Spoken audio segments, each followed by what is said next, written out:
Assalamualaikum warahmatullahi wabarakatuh. Hari ini kita seringkali kesulitan mencari data sejarah kondisi wilayah Nusantara sebelum masa penjajahan Belanda dan Portugis.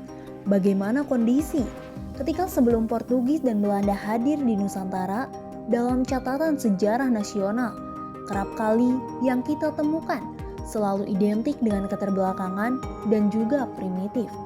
Dan nampaknya hingga saat ini belum ada usaha dari pemerintah untuk secara serius membuka tabir gelap ini kepada masyarakat agar generasi ini mampu memahami kondisi yang sesungguhnya sebelum kaum kolonialis Belanda dan Portugis hadir di bumi Nusantara ini. Dan anehnya, buku-buku sejarah nasional yang diajarkan di sekolah-sekolah guna memahami kondisi Nusantara masa pra-penjajahan justru buku-buku hasil tulisan sejarawan Belanda yang tak lain adalah bagian dari sang penjajah itu sendiri. Hal ini merupakan rancu bila kita bertanya tentang kondisi rumah kita sebelum kemalingan kepada maling yang telah jelas-jelas mencuri rumah kita. Tentunya, sang maling akan mengelak dengan mengatakan tidak ada satu barang pun yang hilang dari rumah kita. Akan sulit bagi si maling untuk mengatakan secara jujur bahwa rumah kita telah kemalingan. Inilah keanehan yang terjadi di negeri ini.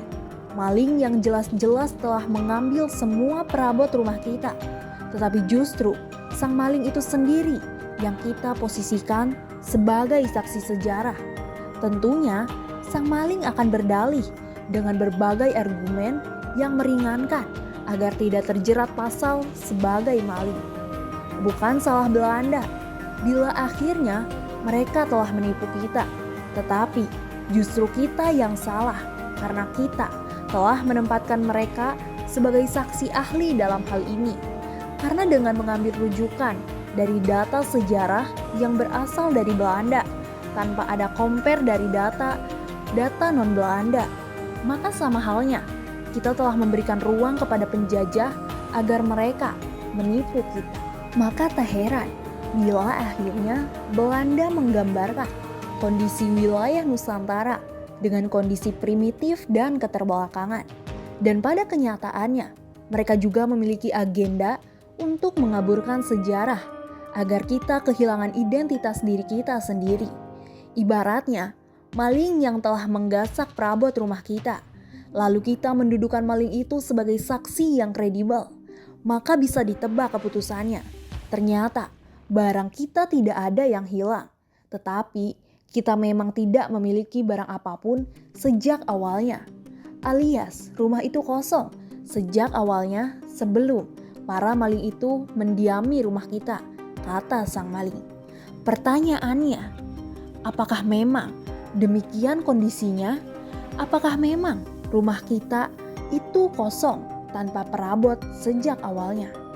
Melalui manuskrip kuno, karya sastra yang berjudul Bustan Salatin yang ditulis oleh seorang ulama asal Hindustan di India yang bernama Syekh Nuruddin Muhammad Ibnu Ali Ibnu Hasanji Ibnu Muhammad Hamid Ar-Raniri, seorang ulama besar pada abad ke-16 Masehi yang telah tinggal menetap lama dan fasih berbahasa Melayu, mendapatkan informasi.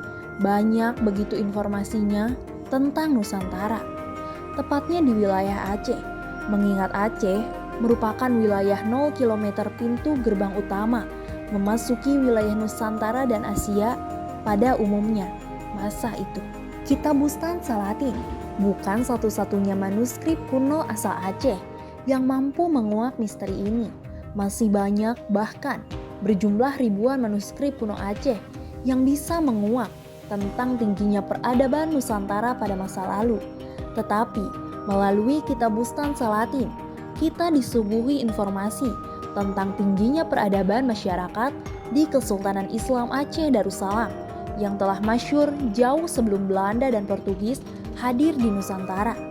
Ketinggian peradaban itu bisa tergambar jelas dalam manuskrip Bustan Salatin, di mana pada abad itu fokus ketatanegaraan bukan sibuk mengurusi tentang tingkat ekonomi masyarakat, melainkan lebih fokus kepada tingkat peradaban intelektual masyarakatnya. Karena tingkat ekonomi masyarakat kala itu sudah tergolong masyarakat yang sangat kaya raya dengan mata uangnya, dinar dirham. Kitab masyhur ini sengaja dihadirkan oleh Syekh Araniri sebagai rujukan bagi para sultan atau raja-raja Melayu setelah Sultan Iskandar Sani, seperti Sultan Safi al-Din Taj al-Alam pada tahun 1641 hingga 1675, lalu Naqi al-Din Nur al-Alam pada tahun 1675 sampai 1678, sampai kepada abad ke-18 pada masa Sultan Ala al-Din Johansyah pada tahun 1735 hingga 1760, dan juga dihadirkan sebagai rujukan bagi para pemangku jabatan struktural dalam mengembangkan intelektual masyarakat, pembinaan adab para pemangku jabatan, seperti wazir, hakim, pengelola baitul mal, hingga untuk rakyat jelata, agar tercipta masyarakat yang adil dan beradab.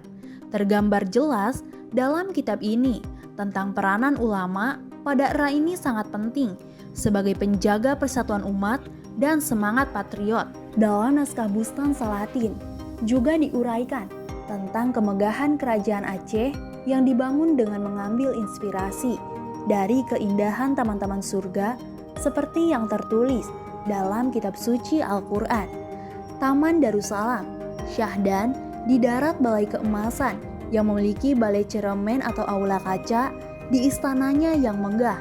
Di dalam istana ada Maligal Mercu Alam dan Maligal Daulat Kana dan Maligai Cita Keindraan dan Medan Khayali, dan aliran sungai Dar al-Ishki terlalu amat luas. Kersiknya daripada batu pelinggang, bergelar Medan Khairani yang amat luas, dan pada sama tengah di medan itu gegunungan Menara Permata, tiangnya dari tembaga dan atapnya dari perak, seperti sisik rumbia adalah dalamnya beberapa permata puspa ragam Sulaimani dan Yamani. Pada bab-bab selanjutnya diuraikan tentang etika seorang pimpinan, penegakan hukum dan keadilan, sosial dan komunitas masyarakat Melayu, serta patriotisme yang zuhud dan warok. Hikayat di dalam naskah ini tidak terlepas dari lokal histori dan adat istiadat yang terjadi di kehidupan masyarakat Aceh Darussalam yang majemuk, mengingat Nusantara masyarakatnya sangat majemuk. Pada bab 7 membagi pembahasan tentang bermacam-macam tema dan juga topik seperti pengajaran, pendidikan, pengabdian, masalah nisa atau peranan wanita dalam keluarga. Sedemikian tuntasnya pembahasan dalam kitab Bustan Salatin ini, sehingga seorang sejarawan asal Malaysia, Faizal Yusof, menilai kitab kuno ini sebagai masterpiece kitab ketatanegaraan yang pernah hadir di bumi Melayu. Sungguh sayang, kitab yang demikian masyhurnya ini kurang begitu dikenal di negeri kita sendiri, tetapi justru di negeri jiran Malaysia dan Brunei Darussalam hingga hari ini, kitab Bustan Salatin justru dipakai sebagai panduan dalam mengelola ketatanegaraan agar tercipta keadilan dan terbinanya peradaban masyarakat. Apakah karena kita terlalu mempercayai sejarawan Belanda hingga kita lupa akan sejarah kita sendiri, bahwa kita pernah menjadi negara hegemoni yang begitu besar di bumi Melayu ini? Bagaimana menurut kalian? Tulis pendapat kalian di kolom komentar. Apakah karena kita terlalu mempercayai sejarawan Belanda hingga kita lupa akan sejarah kita sendiri, bahwa kita pernah menjadi negara hegemoni yang begitu besar di bumi Melayu ini? Bagaimana menurut kalian? Tulis pendapat kalian di kolom komentar.